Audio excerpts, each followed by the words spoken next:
तर मंडळी कशा आहात? आज मी एक वेगळंच ठरवलं होतं. नेहमीसारखं सहज फिरायला नाही, आज काहीतरी वेगळं, काहीतरी भन्नाट करायचं होतं. आणि म्हणून मी ठरवलं माहुली किल्ला, एक जबरदस्त ट्रेक. सकाळी लवकरच उठलो.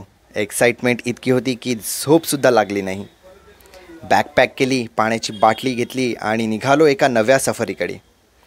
माहुली किल्ल्याला पोहोचताच समोर उंच डोंगर, धुकं आणि खूपच आकर्षक वाटणारी वाट, ही पायवाट दिसली.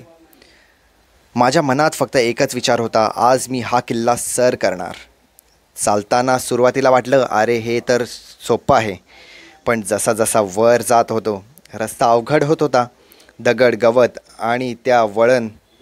माझ्या मनात थोडं दडपण आलं. पण थांबायचं नाही हे ठरवलं होतं. एका ठिकाणी मला वाट चुकली.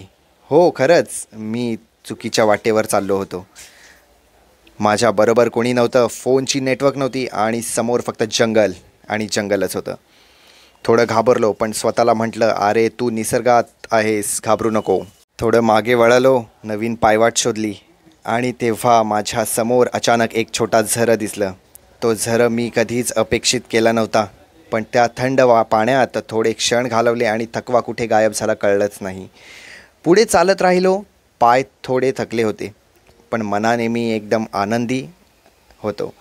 अखेर जेव्हा मी किल्ल्याच्या दरवाजावर पोहोचलो, तो क्षण माझ्या संपूर्ण प्रवासाचा सर्वात रिवॉर्ड होता. वरून बघितलं निसर्गाचं इतकं सुंदर दृश्य, थोडं धुकं, थोडं सूर्यप्रकाश आणि मनाला भिडणारं पॅनोरामिक व्ह्यू.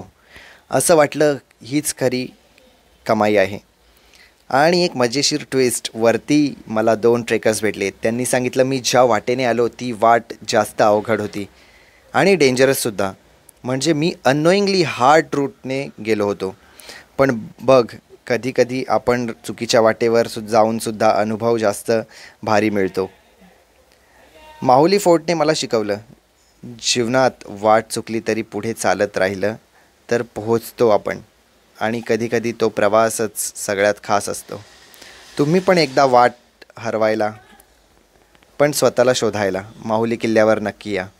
चला तर मग, धन्यवाद.